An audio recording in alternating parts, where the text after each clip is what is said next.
¿Sabías que el 65% de los niños que hoy entran a la escuela primaria trabajarán en carreras que hoy aún no existen? Y si le sumamos a esto que 7 de cada 10 estudiantes en Colombia eligen su carrera sin conocer las demandas reales del mercado y más del 40% abandonan en los primeros semestres, el panorama no se ve muy alentador en términos de orientación. Así que hoy te quiero contar cómo tu colegio puede pasar de orientar con intuición a orientar con datos, conexiones reales y resultados medibles. Cada estudiante crea su perfil digital con intereses, habilidades y logros, mientras analiza sus Power Skills.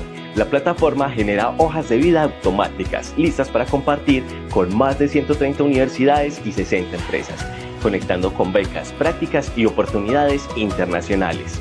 Y para mantener a todos informados, mi eslabón cuenta con Apo, nuestra aplicación ligera que funciona como marcador. Envía actualizaciones, datos y novedades sin ocupar memoria en el celular. Beneficios premium, benchmarks nacional y seguimiento a tus graduados. Compara el éxito de tus estudiantes con la media nacional y mide el éxito de tus egresados para mejorar tu plan educativo. Programa Carreras del Futuro. Charlas y talleres con expertos que revelan tendencias globales, tecnologías emergentes y profesiones que marcarán el mañana. Capacitación exclusiva certificada para docentes. Formación certificada con expertos del sector productivo para dominar el mercado laboral y la orientación vocacional moderna. Con la licencia Premium obtienes seguimiento real del éxito de tus graduados. Así que tu colegio no solamente se adapta, lidera. Muchos colegios en este momento ya hacen parte de mi eslabón. ¿Qué estás esperando para unirte? Adquiere tu licencia Premium ahora y asegura el futuro de tus estudiantes.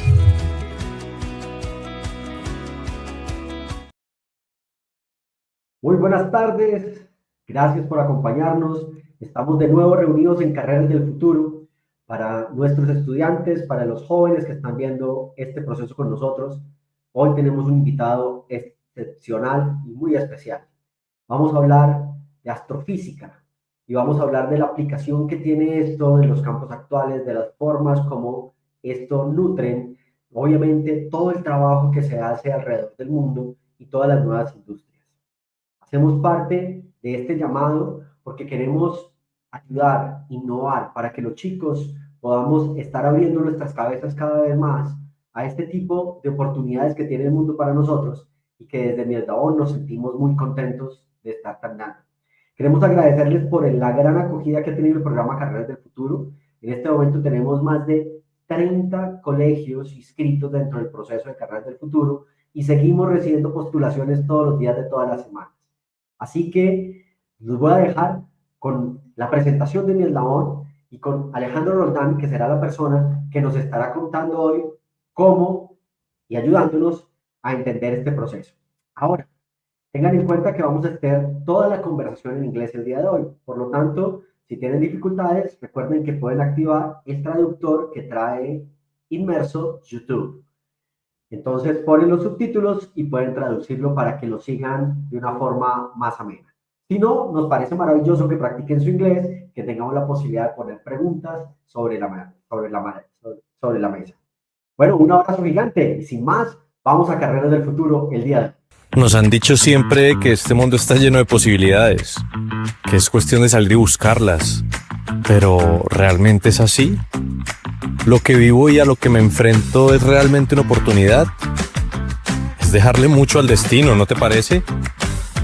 Somos mi eslabón y queremos convertir las posibilidades en certezas que demarquen un futuro en el que los jóvenes, los colegios, las universidades y las empresas puedan contar y ofrecer con el talento y las aptitudes innatas. Hacer lo que te apasiona, entender para qué eres bueno, encontrar la oportunidad del programa ideal es crear una verdadera conexión. Conexiones reales con tu futuro. Es nuestra promesa. Ofrecemos a los estudiantes no solo un perfil, sino una oportunidad de brillar. A los colegios, las conexiones reales para enfocar las aptitudes de los estudiantes. A las universidades, una red de jóvenes apasionados y preparados. Y a las empresas, un acceso directo a los talentos que impulsarán su crecimiento. Porque el futuro se construye con conexiones que resalten lo mejor de cada uno. En mi eslabón, creemos en las conexiones genuinas que dan vida a nuevas oportunidades. Conectemos, crezcamos, transformemos el mañana desde hoy. Mi eslabón, Conexiones reales con tu futuro.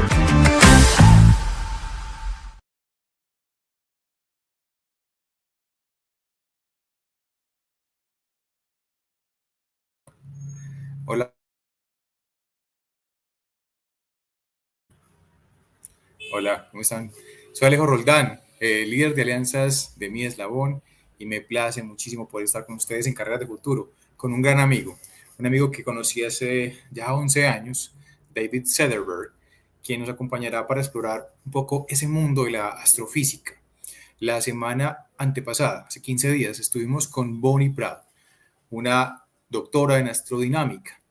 La astrodinámica y la astrofísica se parecen mucho, pero son bastante diferentes, y hoy lo exploraremos con nuestro amigo David. Solo dos casos importantes. Uno es que David, doctor en física, lidera el ejercicio de divulgación de física y astrofísica específicamente del programa de física de la Universidad de Purdue. Vale notar, lo mencionábamos hace 15 días, que la Universidad de Purdue es famosa por sus egresados. El primero, uno de los primeros más conocidos, fue Neil Armstrong, el primer hombre en la Luna.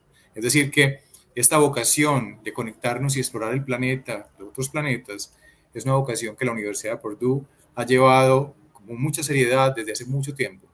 Pero hoy nos van a contar cómo conectarnos, jóvenes de todo el mundo, empezando por algunos jóvenes en Indiana, en Estados Unidos, y luego en el resto del país en Estados Unidos, para conectarse después con jóvenes en Medellín, jóvenes en Bogotá y en otros lugares del país, que por medio de también esta alianza con mi eslabón se podrá generar una conexión con lo que se llama Saturday Morning Astrophysics at Purdue, SMAP, un programa que todos los sábados se van a empezar a dar talleres y charlas sobre temas asociados a la astrofísica.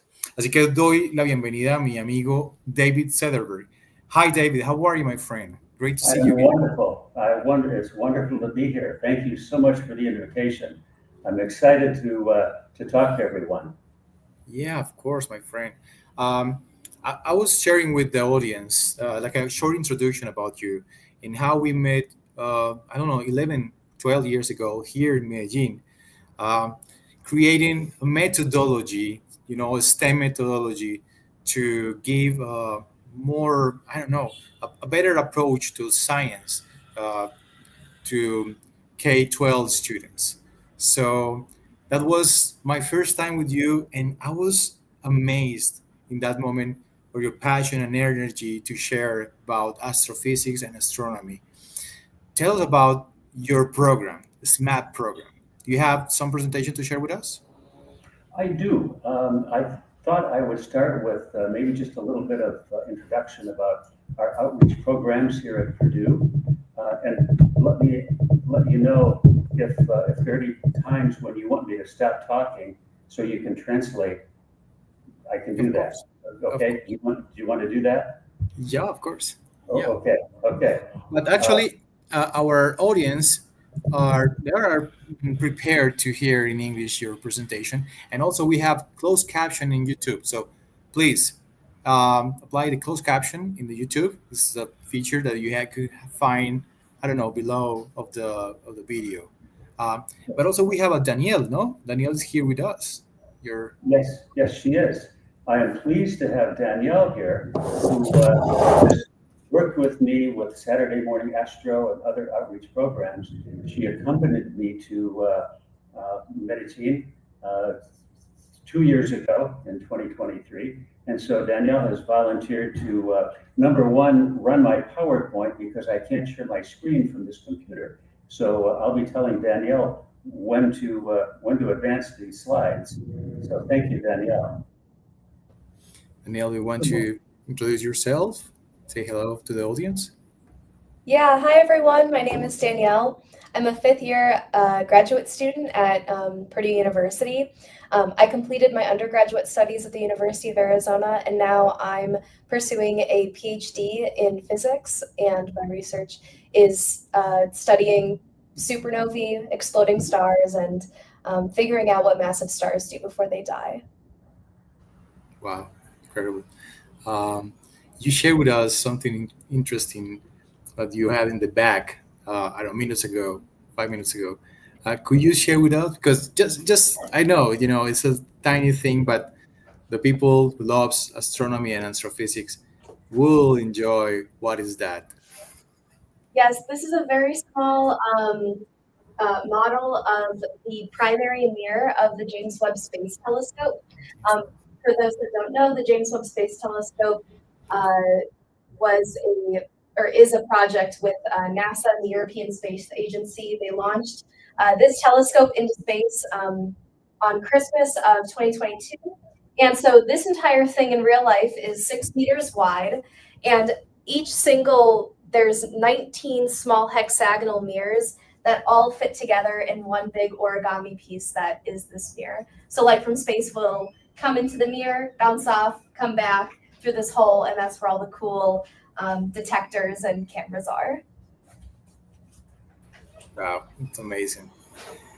Okay, thank you, Danielle. I hope the audience could enjoy this. So David, yeah, please. We'll start with your presentation, my friend. All right, Danielle, next slide, please. So the SMAP program is one of a number of programs that we do here at Physics and Astronomy at Purdue. Danielle, if you click on that image, will it open the web page? Oh, it does not, but I can reshare.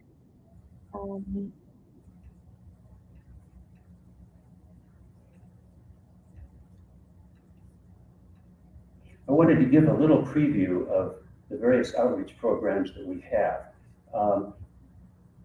Danielle, if you would, go down to Physics on the Road, if you would. You click on the left, the menu. Sorry. So one of our famous programs, the one that I really started with my time here at Purdue, was Physics on the Road, which was a large group demonstration program where we get kids down on the floor, have some fun, doing some exhibits, learning science, interacting with each other. And that's kind of how I got my start. Danielle, if you would click on maybe sidewalk science a little further down. There we go. We added this program along the way. I've been at Purdue for about 12 years. So started with Physics on the Road, added sidewalk science, which is a program where we set up 12 or 14 stations in a large room. Danielle, you can scroll down a little bit if you want to. This is for younger children. We engage them in various types of inquiry exhibits, everything from magnetism to optics, buoyancy, magnetism, I think I mentioned that, lasers, reflection, refraction, just a variety of things. Danielle, go back up and go back up to Physics Inside Out. I wanted to mention, this is another one of our popular programs that we have evolved along the way. We try to address children learning science at various grade levels. I am the outreach coordinator, which means I create, develop, and implement programs from grades, early grades, kindergarten and first grade through high school. And so Sidewalk Science is a program for earlier grades. Physics Inside Out is a program for middle school. Danielle, you can scroll down a little bit. So this is a week-long program where we have students here for 5 days. Different activities every day, led by our faculty and our grad students, of which Danielle is one. She is one of our top performers, and I love the work she does, both in the classroom and out. She's also an excellent researcher, I'll have to add. Danielle, go to the next slide. Yeah, back at the PowerPoint. Okay, so I kind of wrap things up here in the chronology of the order in which we developed them. So back in 2012, physics on the road, we then added sidewalk science. In 2015, actually he was a postdoc, somebody who came to Purdue to work with our department after completing his PhD, came to me one day and said, what do you think about starting something in astrophysics for middle and high school kids? And so we tried it. It was live on campus. We had 20 to 25 students here once a month for SMAP. SMAP is a monthly program. And I'll get into that a little more here in a short while. We then added physics inside out. And so, as you can see, the things we do don't replace each other, they're additive. So when I started my job in 2012, about all we did were physics on the road shows. Then we added sidewalk science, we added SMAP, we added physics inside out. In 2020, after the pandemic or during the pandemic, we had no choice but to try to do SMAP virtually. And so we launched virtual SMAP. About that time, after maybe running this for half a year, I contacted Alejandro. And I said, what do you think about trying to engage some students from Colombia in the SMAP program? And his immediate response, I thought he was going to jump up and down. He said, of course, this would be a great opportunity. So we began a collaboration with students in several schools, including San Jose de Las Vegas, Benares, and several others, doing SMAP virtually. And it was a hit. In fact, I'm going to show you a few slides in a short while of what we did together. About the same time, we started a YouTube channel that would be a way to let other students who maybe could not attend SMAP in real time to watch our lessons virtually later. So we, excuse me, we launched the YouTube channel, and I'll show you a little bit about that here in a short while. I was asked by Alejandro if I would consider coming to Medellin to actually do something in person. So in 2023, when I say we, I included three of our students here at Purdue, Danielle being one, and two others, two undergrad students and one graduate student. Danielle was the graduate student.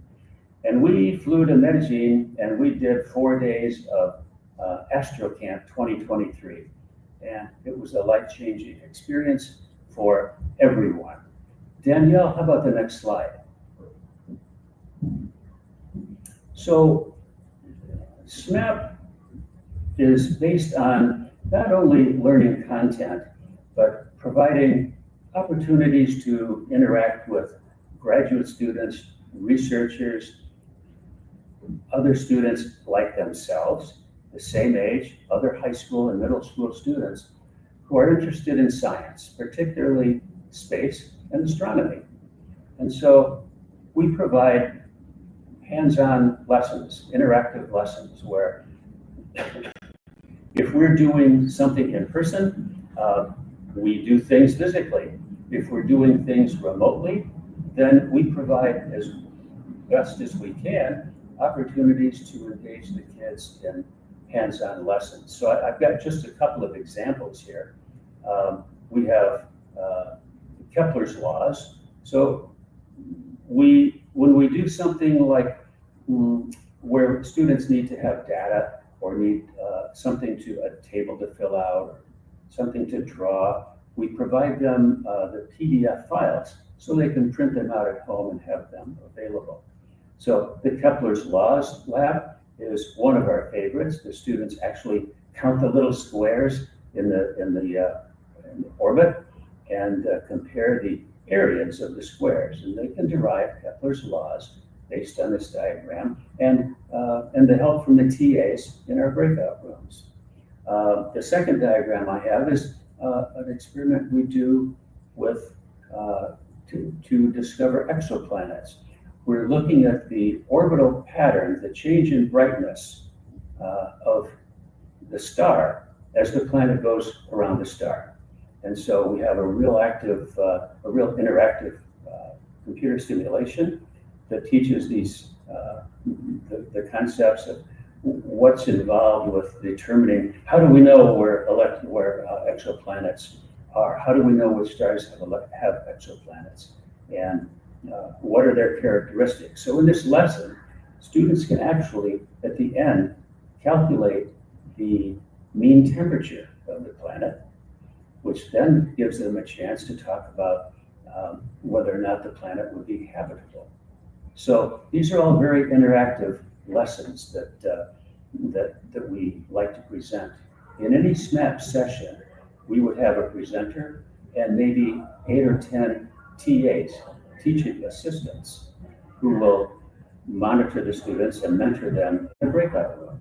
So we have a little introduction, we go to breakout, the TAs will help the students collect data, analyze data, draw conclusions, have discussion, and then we meet back in the main room for a final wrap-up. Danielle, how about the next slide? So we reached some milestones along the way. Once I connected with San Jose to Las Vegas, we did a virtual lesson. Now, this is outside of SMAP. This is something that we did as a solo experience. They invited me to do a live lesson with the students at San Jose and I and one of my students. So we broadcast live, and as we were broadcasting, the students were doing the experiment, which happened to be impact cratering. And so it was a blast. I think we all had a great time. It was a real great experience to see the kids actually collect data, analyze the data. They created graphs, and I could talk to them in real time, one-on-one, or one-on group. So it was a fantastic experience. That was, I would say, milestone 1 after starting SMAP. Danielle, how about the next slide?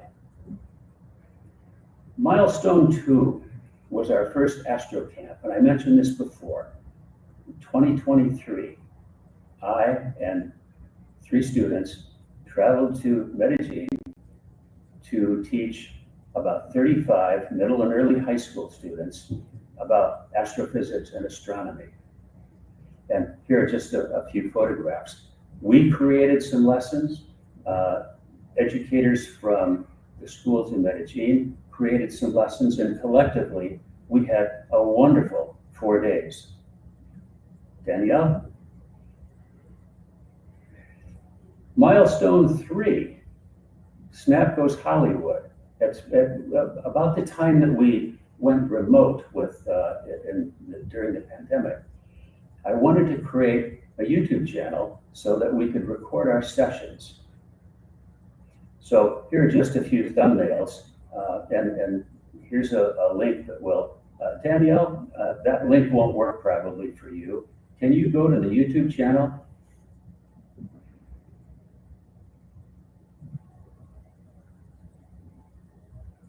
Okay, so I'm going to probably have you just scroll down a little bit at a time. I just want to point out, Danielle, you can pause right here. So the YouTube channel has probably 4 categories that I think you would find most interesting. Number 1, SMAP Live. These are recordings of the programs that we do monthly live. And so each one is about an hour or an hour, give or take. And again, we'll have an introduction, an activity. Students can watch these at any time, as well as teachers. We have educators that like to watch these because they get teaching ideas. And they're all great lessons. Danielle, scroll down just a little bit. Okay, so after the SMAP Live, we have experiments and demos. So I have teachers that follow my channel to get ideas for lessons and to know how to do lessons. I'm going to point out one of these. Well, they're all great lessons, but I have to compliment Danielle for creating the microwave lesson for measuring the speed of light using a microwave. It's a great lesson, and for all of you out there who might be interested in measuring the speed of light with your students, this is a great procedure. Now, that might be more of a high school level lab, maybe middle school, but there's some math involved, some algebra. We also have some lessons that are more elementary level. So the second one, 50 balls of clay, is a way that students can model the Earth and Moon. They make a prediction, they follow the lesson, and they are oftentimes surprised at the result. It's a great lesson for elementary grades. In fact, we're going to teach it next Thursday at a local elementary school. Bending light, also a good elementary lesson. Then we have filling in the gaps. And filling in the gaps are just kind of a collection of odd and meaningful things. The first one is about the James Webb Telescope and measuring astronomical images in infrared light and what it means to observe things in infrared light. One more, true stories. True stories. About the time that the James Webb Telescope was launched, we interviewed maybe a dozen or 15 grad students about their research in astrophysics. And so these are short 4 to 10 minute interviews.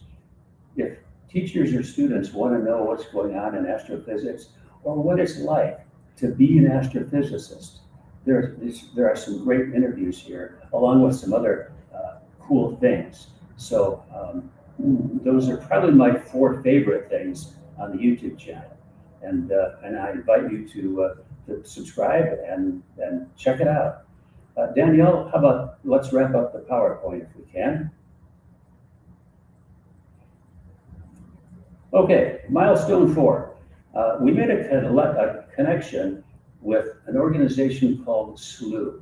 Now, SLU is a company that operates remote telescopes. They have telescopes in Chile, the Canary Islands off the coast of Africa, and now in Australia. We have the ability to let our SMAP students use these remote telescopes. I have guest accounts for SMAP students. It's free to them, and they can collect images. Number one, you see a couple images here. Those are student images. In fact, they're middle school student images. This is a great opportunity for students interested in astronomy, planets, galaxies, anything out there, to request images of their choice. They run the telescopes. They ask for what they want. Over and above that, it's an opportunity for students to make posters. SLU provides templates like the one you see here for students to take the images they take, their own images, put them into a poster, write some script, and print these out themselves at will. And they get a lot of satisfaction out of this. They get really excited to be able to collect the images and create the poster. We have in the past collected the images from the students, the images of their posters. We print them here at Purdue and send them to the students. They love to get a poster that is maybe almost a meter wide or half a meter wide, and they can put it on the wall in their bedroom. So in addition to students, I will say, I think one of the things that I would like to propose would be to open the opportunity for you, teachers, educators in Colombia and anywhere in Latin America, to join us for a teacher workshop. We can show you how to use SLU in your classroom. You don't need SMAP. You can do this yourself. We can train you to introduce astronomy methods to your students using telescopes from around the world. So we'll talk about that, I think, in a little bit. Danielle, how about the next slide? So, what milestones are ahead? Danielle, there we go. I think I would like to help you recruit students to either participate in SMAP or support you to be able to use our materials. Everything that we produce is available free of charge to teachers everywhere. In addition, I think, I was asked one time, why I do this, and I get asked a lot of times why I do what I do. When I see students' eyes light up to accomplish something that they didn't think they could accomplish, that excites me, and it's what drives me to be able to continue what I do. We have other things that we can do. I think we would like to do another Astro Camp, which means I'd like to bring my team to Colombia and do another Astro Camp and work with the kids in real time. That's an opportunity for students. It's also an opportunity for other educators, because I'm happy to model what we do for other people who educate children as well. So with that, I think I've kind of talked a little fast, but I will stop talking and turn it back over to Alejandro, and let's see what we can come up with next. Of course. Wow, what an amazing story, David. Thank you very much. Different milestones. I was amazed with SMAP goes to Hollywood. I love it, because this is very important for teachers around the world. We must to make a curation, or curate some contents, because YouTube is full of any kind of content.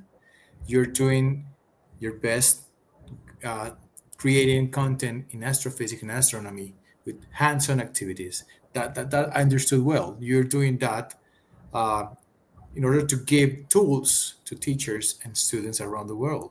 That is the purpose of that, the Hollywood thing. Well, the Hollywood thing is maybe kind of a personal goal for me, and I certainly cannot. I'm not a good filmographer. I'm not a good editor. I'm not a good artist or graphic artist.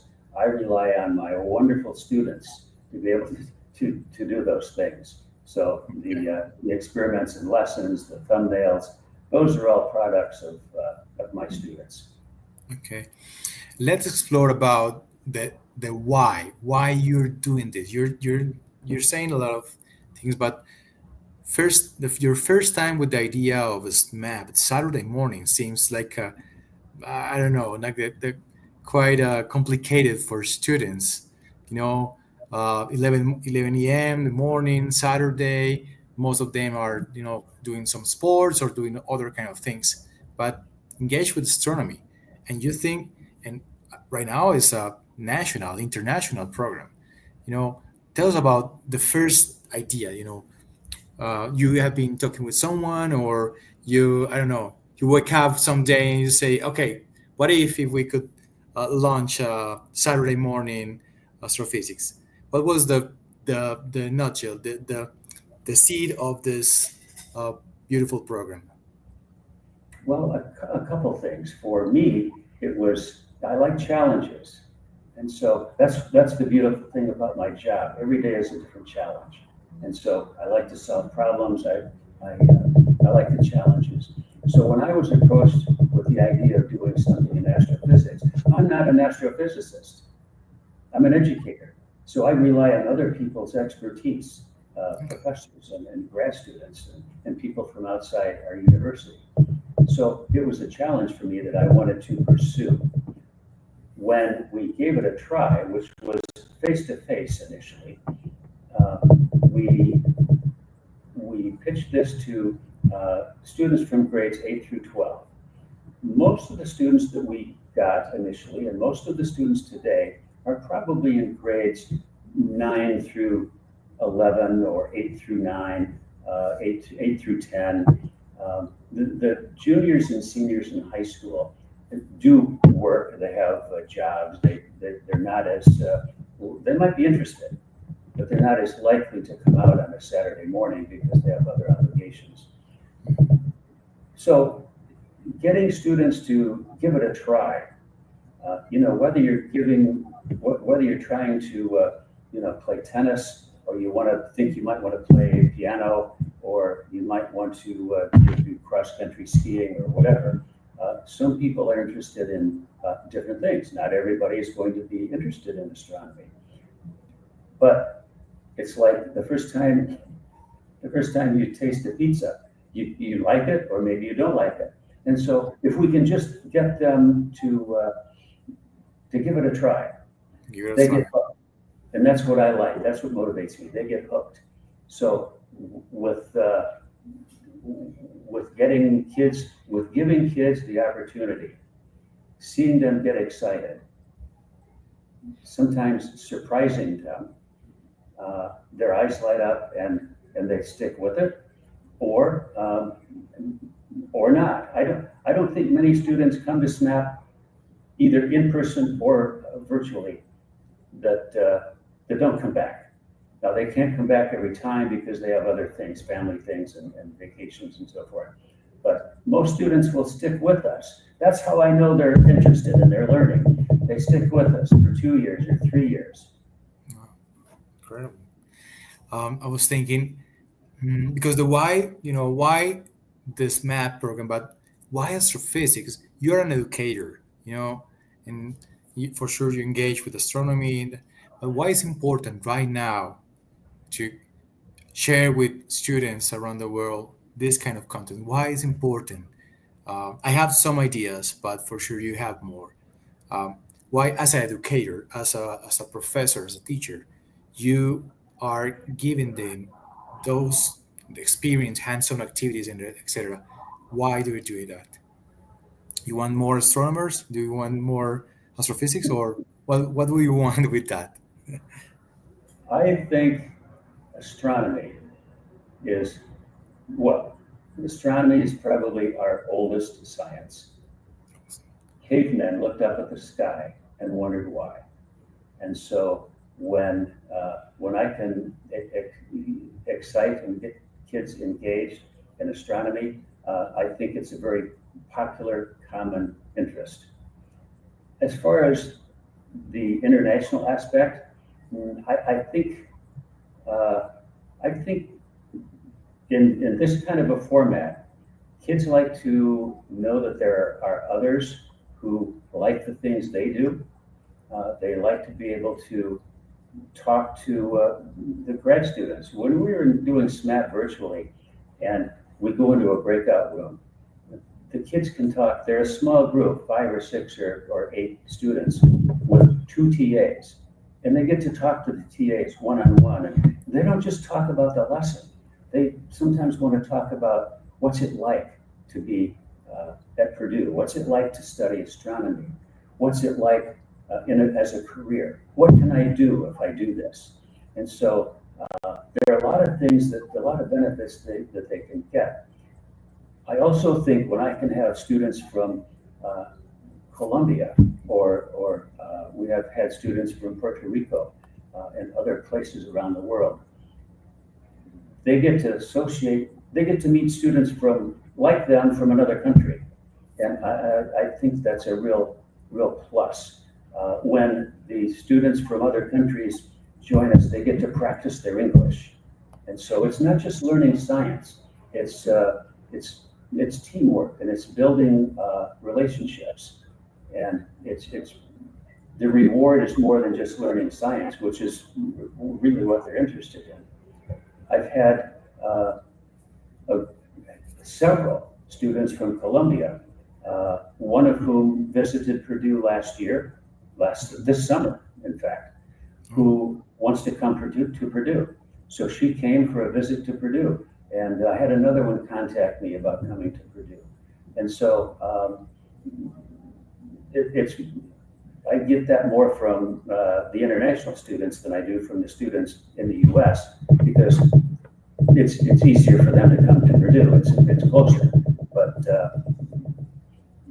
when I have students say, I'm going to continue my study and continue my interest in astronomy by studying at a university. One of our SMAP students is in Japan right now, studying astronomy, a student from Columbia. And so it's fantastic. I get real excited about it.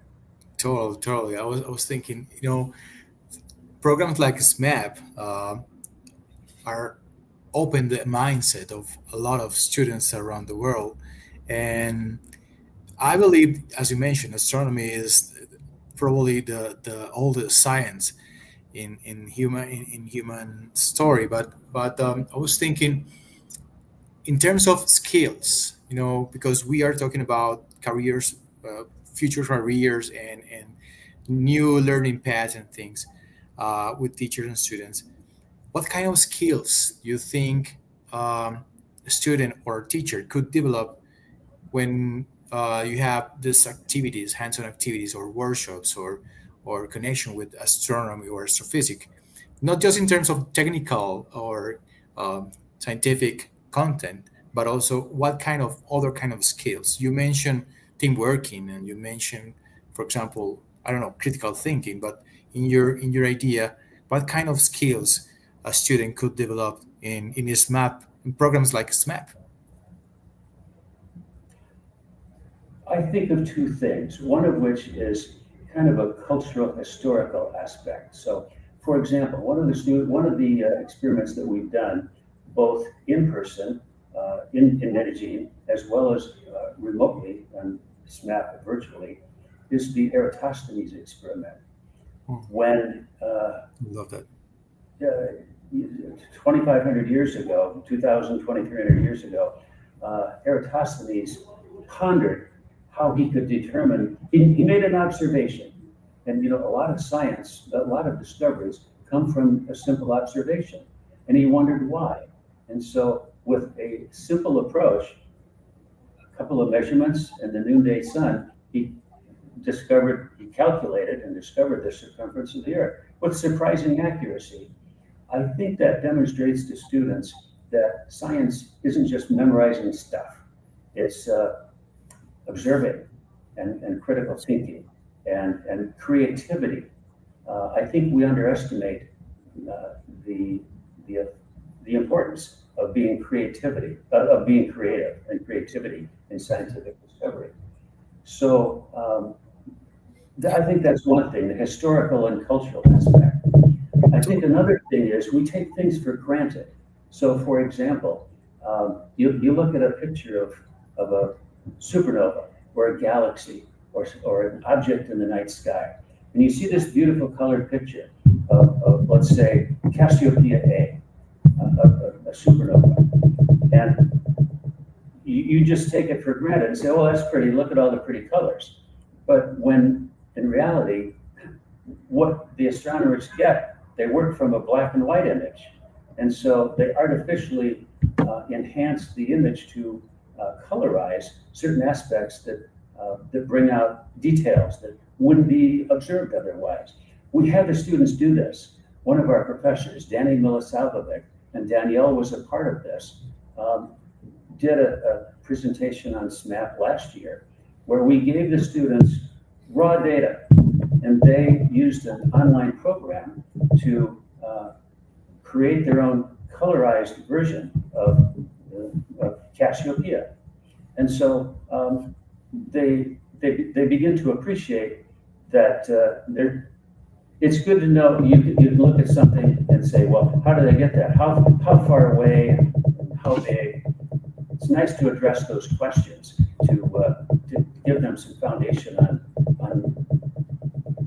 on the real science. Does that make sense? Totally.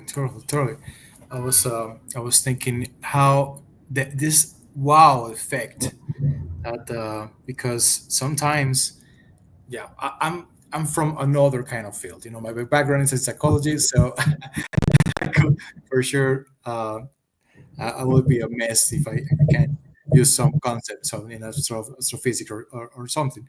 But the wow effect in these activities, I remember you did something beautiful, like simulating a rover I remember in a surfacing Mars or something like that, and measuring the distance and things. That was full of creativity, of course, because they must try to simulate in their minds and activity. They are in Mars or Moon. But also was so rigorous and accurate with scientific method. Was this balance between creativity and rigorosity, because sometimes, as you mentioned, we forget that science is full of creativity too. So yeah, I was thinking about this wow effect, how our brain sometimes even feel like exploding, like oh my god, this is a supernova, this is something that we can understand very well, but it's amazing. Well, In let me terms just add, if I may, I recall the experiment that you're referring to. I don't know if Danielle or my other students had predetermined ideas about how the kids would do this, but I did. We had cardboard boxes, and we thought we'd give them boxes to make a terrain. We're going to use a sonar device to scan the terrain, like back and forth, and then take that data and put it in a spreadsheet to create a 3D model of the terrain, like a rover might, we might use sonar to scan the surface. And so we turned the kids loose. Their creativity far exceeded mine, because they were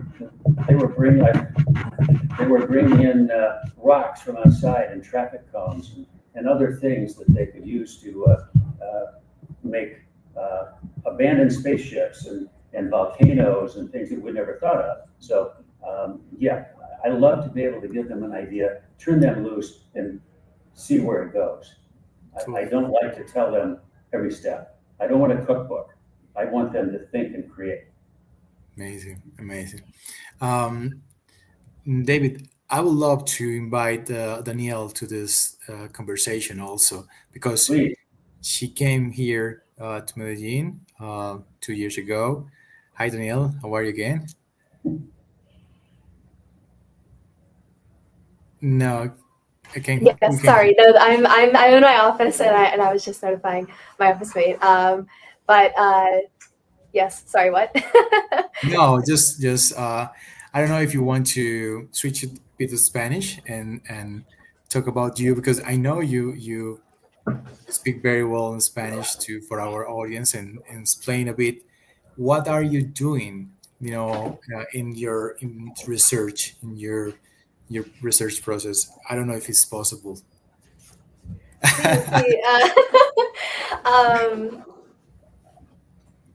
I know it's a challenge. It's a challenge moment. That's right. Quiero conocer más sobre las vidas de las estrellas, específicamente las estrellas que pesan más que 8 o 10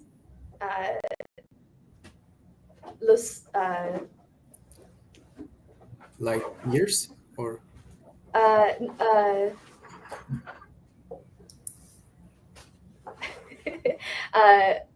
estrellas grandes y pesa más que 8 10 la pesa del Sol. Okay. 8 to, Yes, to sí. 10 times The mass of the sun, the yeah. mass of the sun. Wow. Yeah. Y cuando las vidas terminen, hay una gran explosión. Cuando la gravedad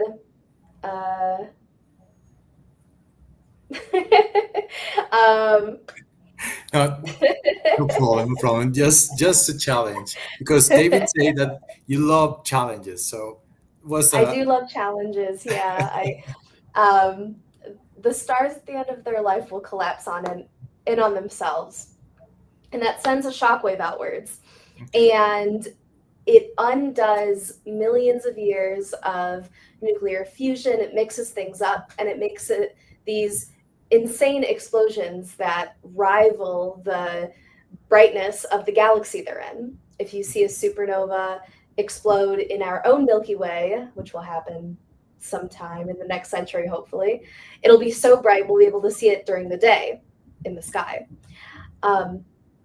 These explosions are extremely important for making heavy elements like gold, platinum, basically anything that's bigger than iron. And they also inject a lot of energy into their surrounding systems. So star formation, which caused our sun to form and caused Earth to form, that may have been kickstarted by a supernova.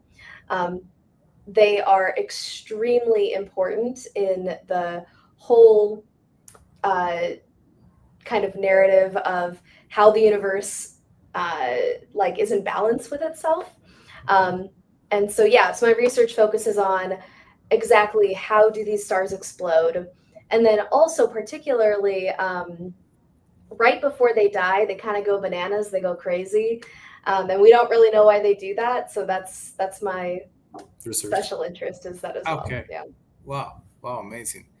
I need to ask you something because, as I mentioned, my background is in psychology, so I'm far from that, light years from your science. But we are focused trying to give the kind of a beacon for teachers and students for the new careers, and we need to know your research. For example, you're talking about the life of the stars and how that could affect us in terms of the understanding of the universe, but also why in some places are more gold than others, if I understood well, mineralogy, something like that.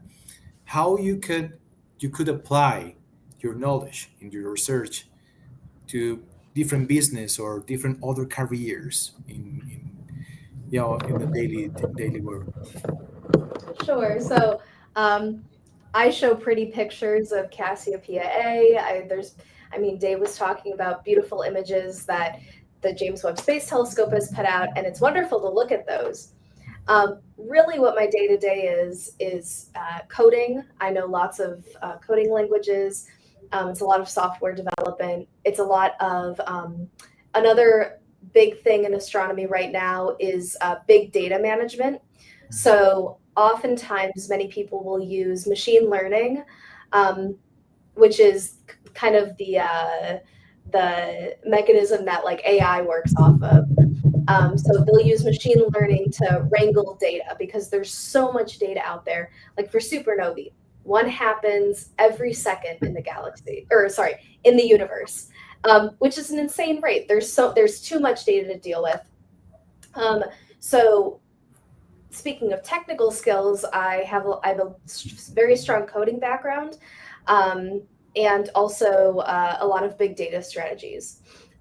So that's certainly applicable to other things. The actual physics itself is quite interesting. Part of what I study will take time to understand how it will impact human society. Like in 1912, I think it was Einstein came out with his general theory of relativity, and it wasn't until the late 20th century that we developed GPS and other things that use general relativity. So there is that aspect to it. I think for my research, the most directly applicable thing is that when supernovae are old, they create these low density gaseous environments. And there's shocks, there's lots of energy being transferred around. And that environment is actually very similar to our sun's corona. So there's this very nice interleaving of the physics that I study in how we develop our understanding of the sun, how solar storms are formed, how they propagate out into space, which is particularly of interest right now because we are trying to get more and more people to the moon and to Mars. Oh, wow. Actually, we had 2 weeks ago a friend of ours, Bonnie Prado. She's working in NASA actually with Artemis at 3. That's the program. So yeah, we have been talking about this in these virtual events with Ms. Labon. Thank you very much, Danielle. We have another question here from the audience. John Anthony Carreras is asking, he said, it's fantastic. And speaking of challenge, what challenge did you all face in becoming both a scientist and an educator in astrophysics? What kind of challenges you think are right now? Dave, do you want to go ahead and answer first? Sure. So an educator in astrophysics, I might just generalize and say educator in science, of which astrophysics certainly is important. I think the challenge is finding a way to extend the hook. So students might have an interest that they're maybe not fully aware of. Maybe they have seen a program. Maybe they've heard someone else talk. They might be a little bit curious, but they may not take the initiative to pursue their curiosity. So if I can extend a hook to maybe bring them in and show them that their question or interest is not too far reached, it's not too far out. It's something that other people are interested in, so they're not alone. I think that's one challenge that I would regularly deal with. How do I get kids through the door so I can then engage them in learning in the program? Okay, thank you. Danielle, what do you think? What the challenges are? Yeah. From a scientist? On the academia side of things, there are two big things that I can think of. The first is when I was going through my undergraduate degree, my brain was firing on all cylinders 100% of the time. It took me a while to really change how my brain worked of thinking the question why and knowing how far to go. So the critical thinking skills that I developed through my undergrad were very difficult to ascertain, but also very necessary for physics, of really not being afraid to just like get into the science questions and to go really deep, to really like pin down exactly what you understand and what you don't understand. So that was a challenge. And then the other thing is there's the stereotype that academics are kind of harsh. And especially in the subfield that I'm in, it can be fairly fast-paced. I mean, things are exploding in the universe all the time, and people are wanting to like observe it ASAP, write a paper, and get it out there. And so it is kind of like a race, and historically it's been very chaotic, but it has been a challenge becoming a part of that. But at the same time, people in my generation are recognizing that that is not the best way to do science. So we are trying to change that as well. So, and it's challenging to even flip the tide as well. So, yeah. But you love challenges. I love challenges. Amazing. We have the second part of the question. We have, really full of questions, audience. The second part of this is how can we bring positive and practical messages to kids' interest in pursuing astrophysics? And I know this guy, John Anthony Cared, is watching us, and he's from Colombia. So for sure, he's talking about their these demographic circumstances or underrepresented communities for sure. What kind of message you can bring to the table? Yeah, I'd love to tackle this one if that's okay, Dave. Sure. um, so you can go outside right now and look up at the sky. Astronomy, the sky, it is for everyone. Anyone can go and look up at the sky. Anyone, we are all allowed that. It is ours. And what goes along with that is everyone has the right to learn about those things. And if somebody wants to exclude folks from that, that's not right. And I at least try to make science as inclusive as possible, just because if you are interested in pursuing that study, the only reason we study these things is because we think it's cool. So if you think it's cool, then you're in the right place. And also from a doing the best science perspective, the best science is honest and in a hostile, exclusive environment, honesty and trying to do the best science is very, very difficult. So to make science the best it can be, and also to make it an enjoyable place, being inclusive is the only option in my mind.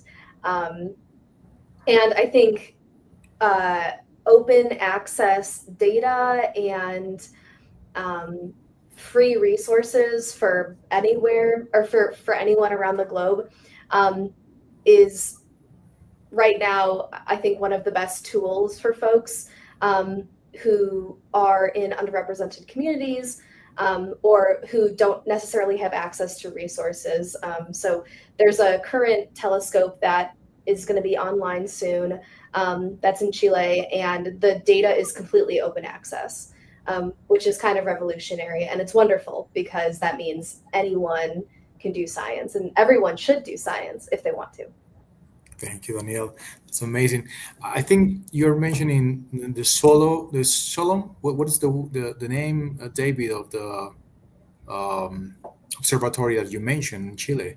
Oh, SLU. SLU. You're mentioning the same here. What do you think, David? What kind of measures? Because this is the things. I think this is the most. I believe that the SMAP is doing this. Is opening. It's a kind of toolkit to do science and to go out to see the sky and connect and feel that it's cool, but also it's really important for everyone. So, Dave, what do you think? What kind of message you can deliver to the students around the world? Well, I would certainly emphasize something that Danielle said, and that is the sky belongs to everyone. And so you don't have to be anybody special to look at the sky and wonder. A program like SLU or SMAP, but specifically SLU, it gives access to everyone's imagination, gives access to the imagination of every young learner who has access, and every young learner can have access through a classroom program. So any student, anybody could buy a membership to SLU. You don't have to be in a class. You don't have to be anybody special, and it's not prohibitively expensive. You can buy a membership for 6 months, a year.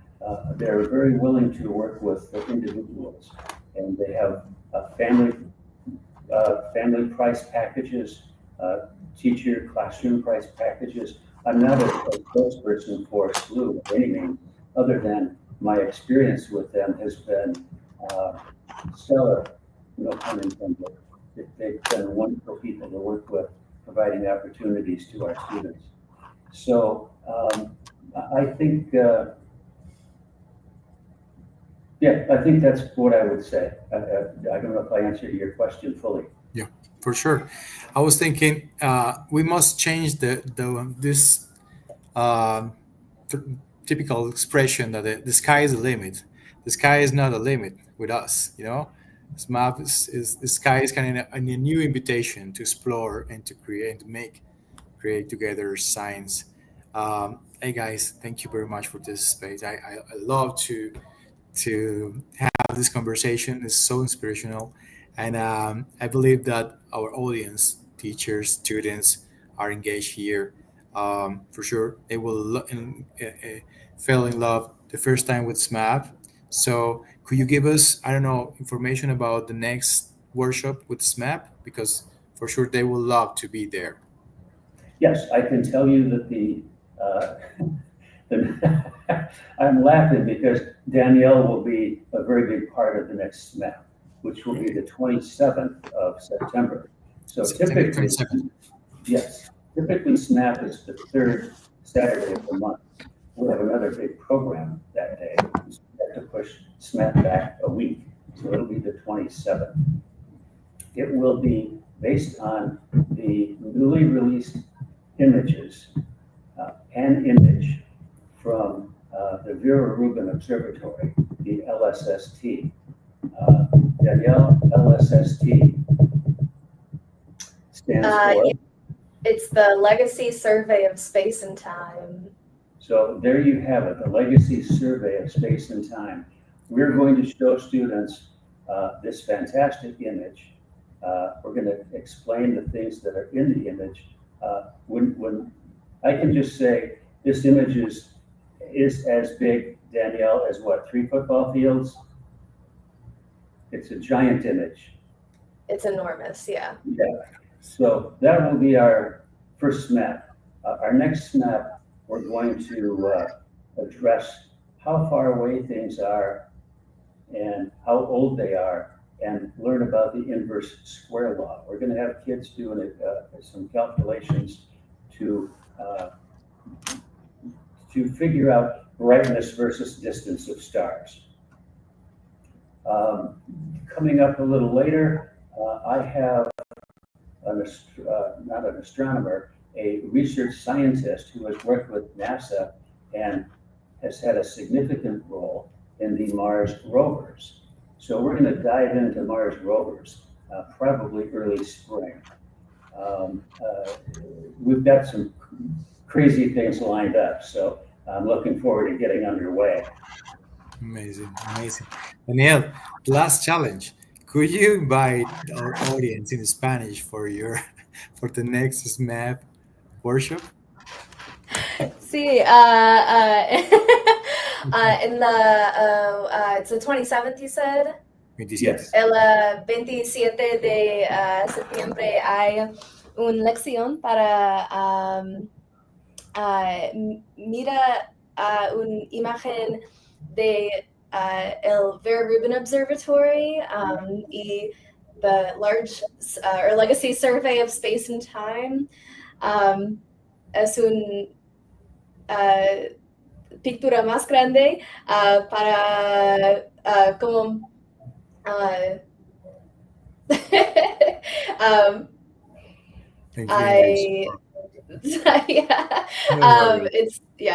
it's a huge image and it'll be great, and November 27th. Okay, thank you very much again. We enjoy a lot this conversation, so I hope we could have another session maybe after the workshops, the SMAP workshops. Thank you very much, guys. David, thank you very much for being here with us. And Danielle, thank you very much again.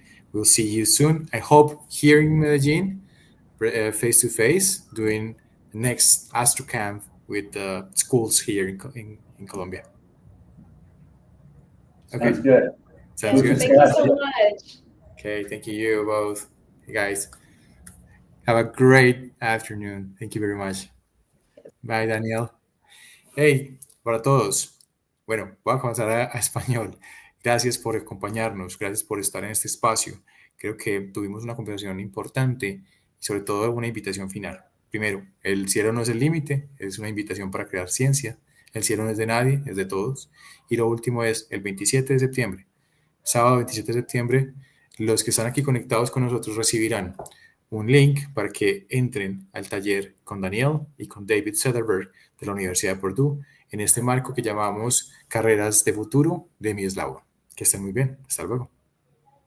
¿Sabías que el 65% de los niños que hoy entran a la escuela primaria trabajarán en carreras que hoy aún no existen? Y si le sumamos a esto que 7 de cada 10 estudiantes en Colombia eligen su carrera sin conocer las demandas reales del mercado y más del 40% abandonan en los primeros semestres, el panorama no se ve muy alentador en términos de orientación. Así que hoy te quiero contar cómo tu colegio puede pasar de orientar con intuición a orientar con datos, conexiones reales y resultados medibles. Cada estudiante crea su perfil digital con intereses, habilidades y logros, mientras analiza sus Power Skills. La plataforma genera hojas de vida automáticas, listas para compartir con más de 130 universidades y 60 empresas, conectando con becas, prácticas y oportunidades internacionales. Y para mantener a todos informados, mi eslabón cuenta con Apo, nuestra aplicación ligera que funciona como marcador. Envía actualizaciones, datos y novedades sin ocupar memoria en el celular. Beneficios premium, benchmarks nacional y seguimiento a tus graduados. Compara el éxito de tus estudiantes con la media nacional y mide el éxito de tus egresados para mejorar tu plan educativo. Programa Carreras del Futuro. Charlas y talleres con expertos que revelan tendencias globales, tecnologías emergentes y profesiones que marcarán el mañana. Capacitación exclusiva certificada para docentes. Formación certificada con expertos del sector productivo para dominar el mercado laboral y la orientación vocacional moderna. Con la licencia Premium obtienes seguimiento real del éxito de tus graduados. Así que tu colegio no solamente se adapta, lidera. Muchos colegios en este momento ya hacen parte de mi eslabón. ¿Qué estás esperando para unirte? Adquiere tu licencia Premium ahora y asegura el futuro de tus estudiantes.